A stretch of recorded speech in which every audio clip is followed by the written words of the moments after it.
Друзі, вітаю! Сьогодні готую неймовірно смачну страву із капусти – пелюстка з м'ясом. Ніжна та хрумка капуста в смачному бульйоні із реберцями. Це українська страва, яка готується в кожному регіоні України по-різному. В моїй сім'ї вона готується, як правило, на зимові свята. Напишіть обов'язково, чи готують у вас таку пелюстку, дуже цікаво. І якщо так, то у який спосіб. Ця страва із капусти, впевнена, не залишить байдужими нікого. Це по-особливому смачно. Рекомендую приготувати саме так, не пошкодуєте. Для цього потрібна ось така квашена капуста-пелюстка.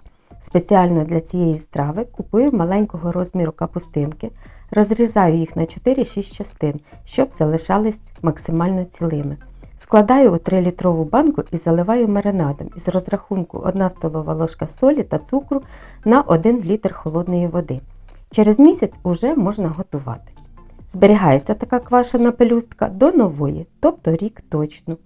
Свіжа капуста не підходить, смак зовсім не той. Перед тим, як готувати, обов'язково її промиваю, заливаю потім холодною водою і готую спочатку в окремій каструлі на невеликому вогні 1 годину.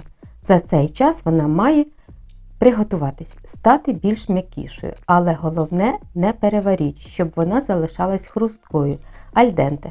Це важливо. Ще порада від мене, якщо капуста довго зберігається, вона згодом стає кислішою, тому, щоб позбавитись від зайвої кислоти, її можна проварити 10 хвилин, першу воду злити і вже потім готувати до готовності. В окремій каструлі готую м'ясний бульйон.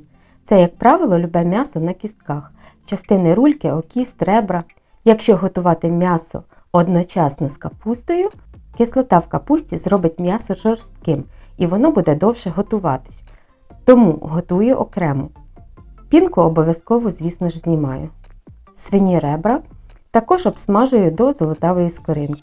Вони додадуть бульйону свій аромат. М'ясний бульйон готовий. Відділила від кістки м'ясо і повертаю до кастрюлі.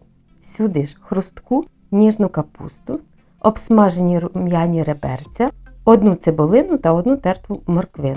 І обов'язково зверху шар картоплі. Ось так, цілою. Коли картопля приготувалась, дістаю, додаю невелику кількість до неї бульйону і перетворюю її на пюре, яке повертаю назад. Це картопляне пюре зробить бульйон дуже ніжним, таким наче кремовим. Пелюстка з м'ясом буде більш ситнішою. Знаю, що в деякі господині додають кілька столових ложок обсмаженої муки замість картоплі, але спробуйте саме так, бо це дуже смачно. В кінці обов'язково солю усе за смаком. Додаю 2-3 лаврових листа та зелень, кріп або петрушку. Ще 3-5 хвилин і готово. Друзі, якщо не готували, обов'язково спробуйте і впевнена, що це стане вашою улюбленою стравою із капусти. Це не перевершено, це ні з чим не порівняти. Це по-особливому смачно. Готуйте, експериментуйте, радуйте себе і своїх рідних та близьких смачним. А я усім бажаю смачно їсти, бути здоровими, усім пока. До нових цікавих відео.